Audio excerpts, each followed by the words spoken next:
Bom dia, meu nome é Gabriela Cavalcante, sou residente de ginecologia e obstetrícia do Hospital das Clínicas da UFG.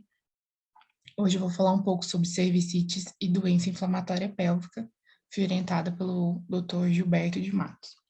Na aula eu vou abordar o conceito, os fatores de risco, complicações, quadro clínico, diagnóstico e tratamento das cervicites. Vou falar também sobre o conceito, etiologia, fatores de risco, quadro clínico e diagnóstico e tratamento da doença inflamatória pélvica. As cervicites são inflamações infecciosas ou não do colo uterino. Quando não é infecciosa, ela pode ser causada, por exemplo, por hipoestrogenismo.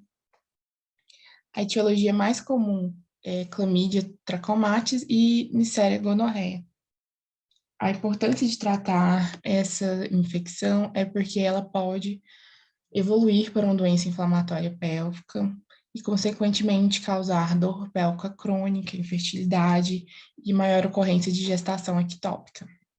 Como fatores de risco, nós temos mulheres jovens, abaixo de 25 anos de idade, com comportamento sexual de risco, sendo múltiplas parcerias sexuais ou então uso irregular dos preservativos, além de uma história prévia de infecção sexualmente transmissível ou então ter no momento outra infecção sexualmente transmissível que a gente vai chamar de IST. Na maioria das vezes, a cervicite ela é assintomática, mas ela está associada principalmente a um corrimento vaginal purulento em pequena quantidade, além de sangramento intermenstrual ou pós-coito, dispareunia e dor pélvica crônica. Também pode ter alguns sintomas urinários, igual disúria, polaciúria, mas são menos comuns na cervicite. Ao exame físico, essa paciente vai ter uma dor, a mobilização do colo uterino. No exame especular, nós vamos ver esse aspecto da imagem, que é um colo com material mucopurulento saindo pelo orifício externo, além de um edema cervical e também um colo mais friável. Quando a gente passa a espátula, é um colo mais sangrante. Em relação ao diagnóstico da cervicite, no Brasil, ele é essencialmente clínico, anamnese e exame físico. No entanto, em outros países, como nos Estados Unidos, eles recomendam o diagnóstico ser feito por exames complementares. Inclusive, uma das recomendações nos Estados Unidos é de rastreio de clamídia em todas as mulheres abaixo de 24 anos de idade, ou então quando uma mulher vai iniciar o pré-natal ou troca de parceiro sexual, além de realizar o rastreio para clamídia antes de procedimentos mais invasivos, como esteroscopia. E qual que é o método que eles mais recomendam? Inicialmente, a cultura era o método mais realizado, no entanto, hoje em dia é mais difícil de realizar, é um método mais trabalhoso e, além disso, tem uma sensibilidade de 80%. A cultura para gonococo ela é feita em meio seletivo de Thayer-Martin. Pode ser feita também a sorologia para clamídia, só que a sorologia ela não é recomendada para infecções urogenitais. A recomendação dela é para ser feita para infecções sistêmicas, como pneumonia de recém-nascidos ou linfogranuloma venéreo, e também na investigação de fertilidade e de gestação ectópica. O que é preconizado e que eles recomendam é realizar o método de biologia molecular, que é feito por um suave vaginal, que usa a sigla de NAT. Tem duas técnicas possíveis ser utilizadas, que é a cultura híbrida, que é um procedimento que é oferecido inclusive pelo SUS, e o teste de amplificação de ácido nucleico, que é o PCR. Esses testes possuem uma especificidade de quase 100%, de 95% a 99%, e uma sensibilidade muito grande, que chega até 93% no caso do PCR. Quando fazer o pedido, eles recomendam escrever pesquisa de clamídia por cultura híbrida, ou então pesquisa de clamídia por PCR. Aí manda o swab vaginal para o laboratório e eles vão te dar o resultado. Para a confirmação da infecção, é necessário 2 testes que não sejam de cultura ou um teste de cultura positivo. Em relação ao tratamento, nós vamos realizar a ceftriaxona 500 miligramas IM dose única com azitromicina 500 miligramas, 2 comprimidos, no caso, que vai dar 1 grama, dose única também. No caso, a azitromicina, ela irá tratar tanto a infecção gonocócica como a infecção por clamídia. Lembrando que, por ser um IST, os parceiros também devem ser tratados. E, nesse caso, eu recomendo o tratamento das parcerias dos últimos 2 meses. Também será feito com ceftriaxona e azitromicina. No Brasil, não é recomendado que seja prescrito medicações sem que seja avaliado o paciente, no caso, o parceiro dessa mulher que foi diagnosticada com cervicite. Então, o que é recomendado, que devemos fazer, é pedir para essa paciente conversar com o seu parceiro e ele procurar o atendimento numa unidade básica de saúde ou então um médico que ele confiar para poder fazer o tratamento com ceftriaxona e azitromicina. Também importante pesquisar nessas pacientes, nos parceiros também, outras infecções sexualmente transmissíveis. Antes de falar sobre a doença inflamatória pélvica em si, é importante a gente conceituar o que é o aparelho reprodutor feminino superior e o inferior. Ele terá como limite anatômico o orifício interno do colo do útero e tudo que ficar acima desse ponto será considerado aparelho reprodutor feminino superior e abaixo o aparelho reprodutor feminino inferior. Logo, a doença inflamatória pélvica é uma inflamação aguda do aparelho reprodutor feminino superior e vai acometer órgãos como útero, trompas e ovário. Também pode acometer peritônio e estruturas contíguas. Na maioria das vezes, é uma infecção polimicrobiana causada por diversos tipos de micro-organismos que ascendem do trato genital inferior de forma espontânea ou devido à manipulação, por exemplo, com inserção de dispositivo intrauterino ou então biópsia endometrial.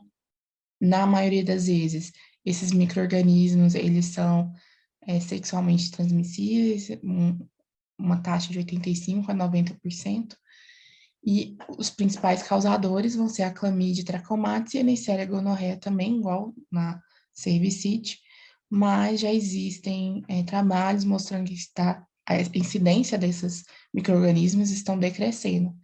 Antes era 1/3 de clamídia trachomatis, 1/3 das infecções por Neisseria, e hoje é 1/3 no total, tanto para clamídia como para gonorreia.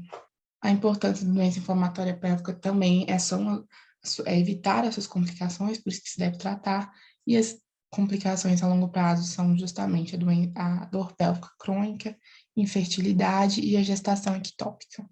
Falando um pouco mais sobre os micro-organismos, os principais que nós vamos ter, como eu já falei, é a clamídia e a gonorreia. No entanto, o micoplasma genital também é bastante incidente. Podemos ter infecção por micro-organismos que não são sexualmente transmissíveis, como a Escherichia coli e a Gardnerella vaginalis também. Em relação aos fatores de risco, os principais são condições socioeconômicas desfavoráveis, como desemprego ou baixa escolaridade, atividade sexual na adolescência, comportamento sexual de risco, que são múltiplos parceiros, não uso de preservativos. O uso de tampões e duchas vaginais também pode levar a paciente a ter doença inflamatória pélvica. Vaginites e vaginoses recorrentes também estão associados. O uso de método anticoncepcional, ele é controverso. No Ministério da Saúde, ele considera que existe um aumento de risco pelo uso de anticoncepcional combinado oral por conta de uma ectopia que pode favorecer a infecção por clamídia e por gonorreia. Também fala que tem um aumento do risco de doença inflamatória pélvica com a inserção do dispositivo intrauterino. O quadro clínico de doença inflamatória pélvica é principalmente dor. Essa paciente vai ter uma dor embaixo do ventre, na região do hipogastro, e durante o exame físico ela vai ter dor, mobilização do colo uterino e da palpação dos anéis. É um paciente que vai relatar também dispareunia, ela pode ter disura, disúria, polaciúria, uma dor pélvica crônica. Ela pode ter também corrimento vaginal e febre.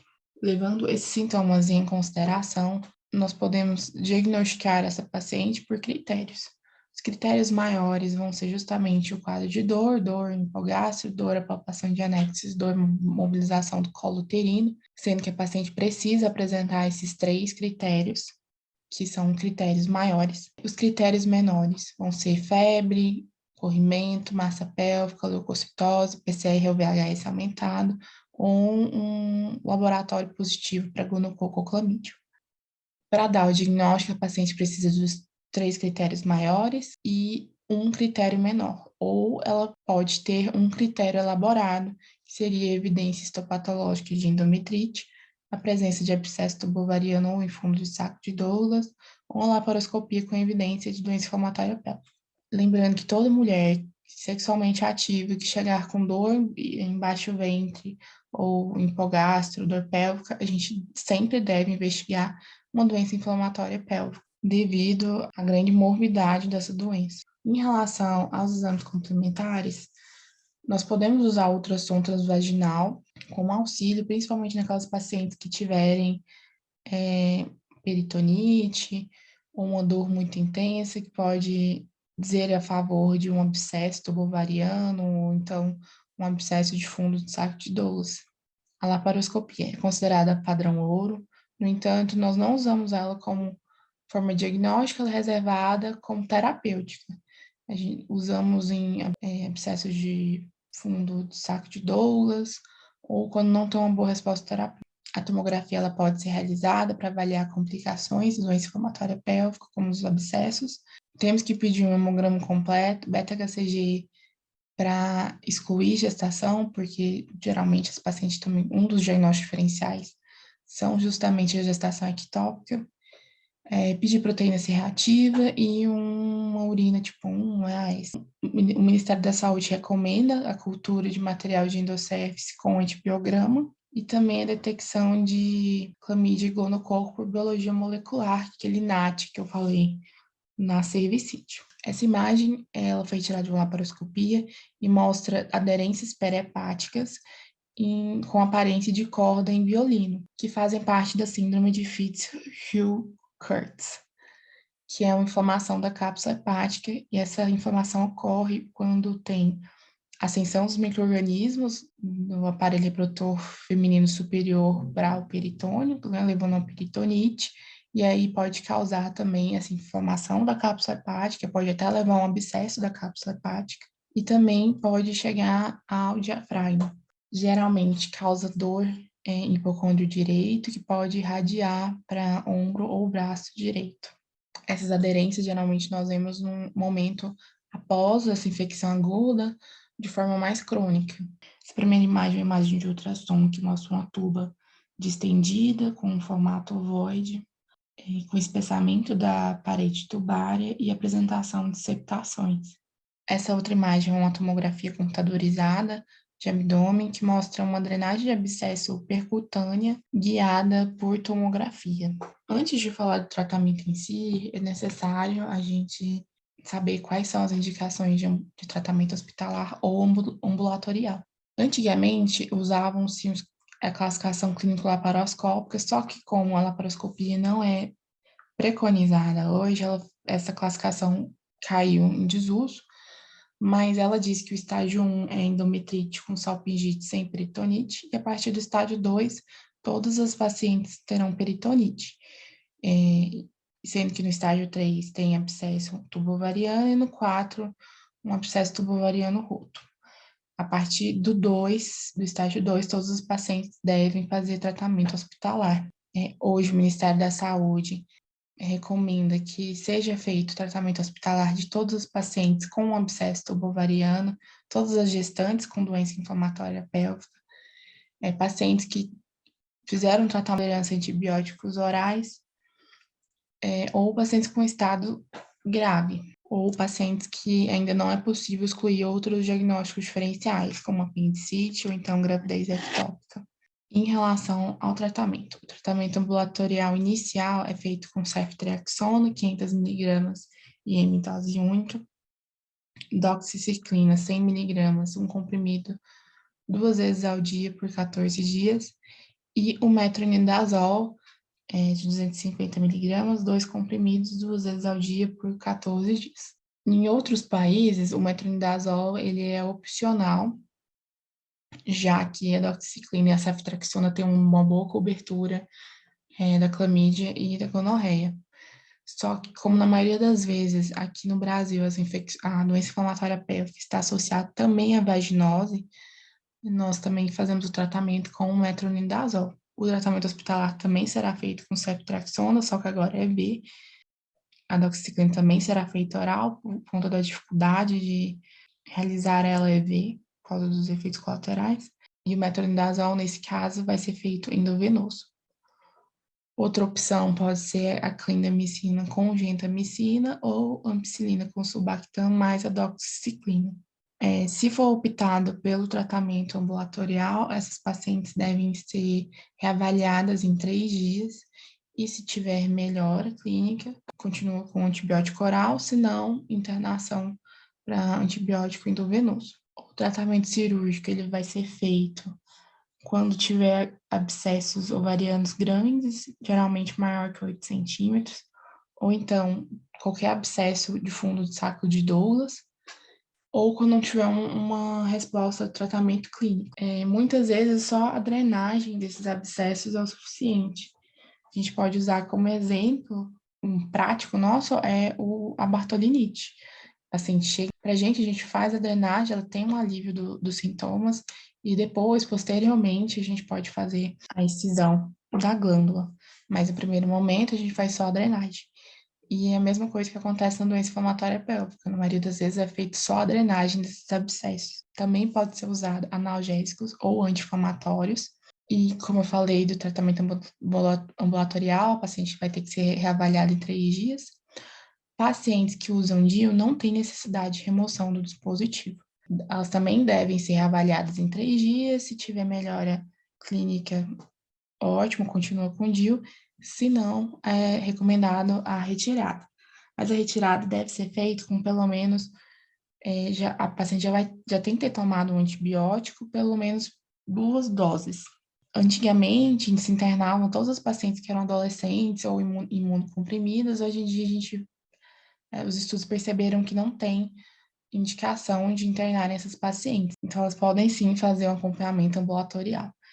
Sendo que as imunocomprometidas, elas podem ter uma chance maior de fazer abscesso tubo-ovariano. Então, por isso tem que ficar mais atento a essas pacientes. Recomenda-se que, por menor que seja a nossa suspeita, sempre iniciar o tratamento dessas pacientes.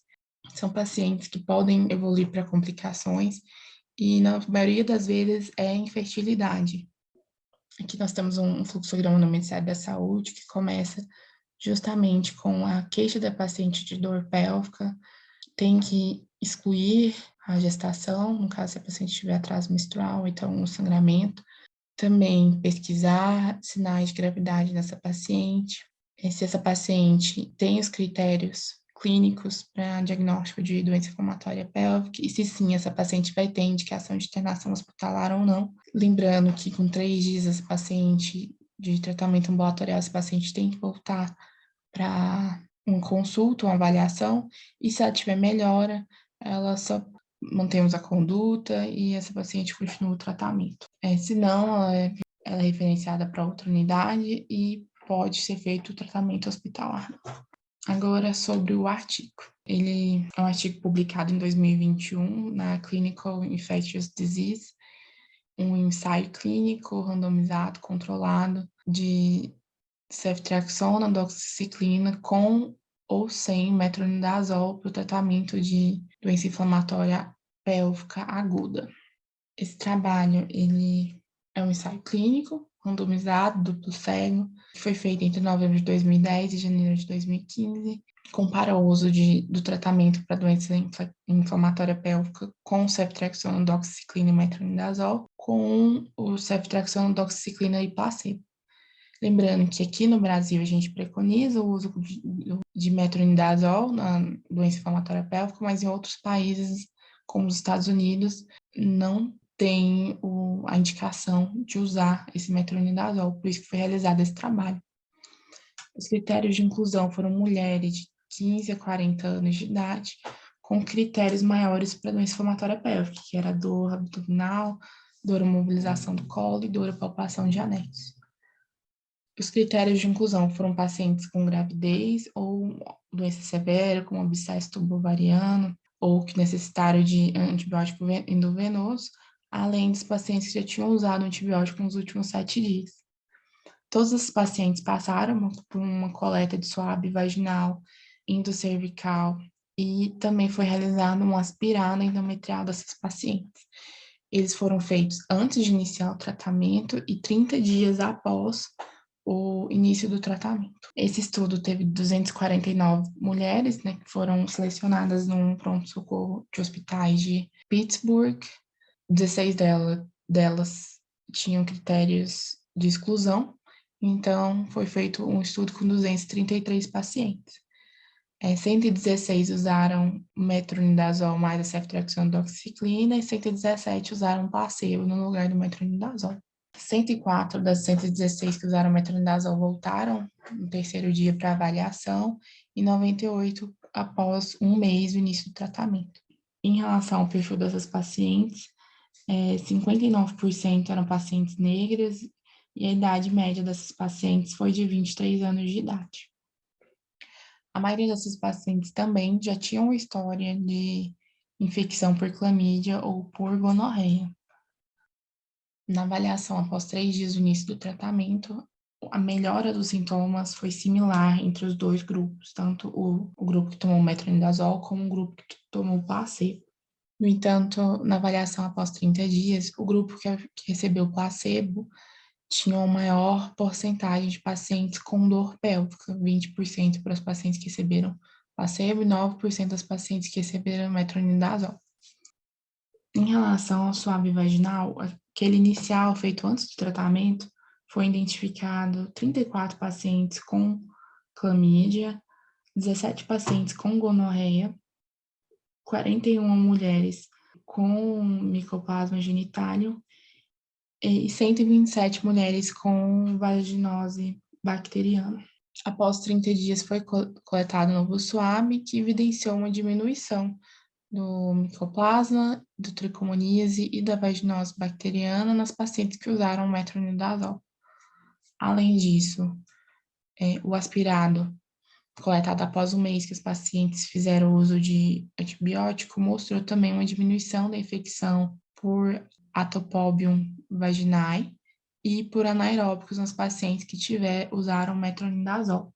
Uma porcentagem de 8% para aquelas da presença desse germe para aquelas pacientes que usaram metronidazol e 21% naquelas que usaram só o placebo.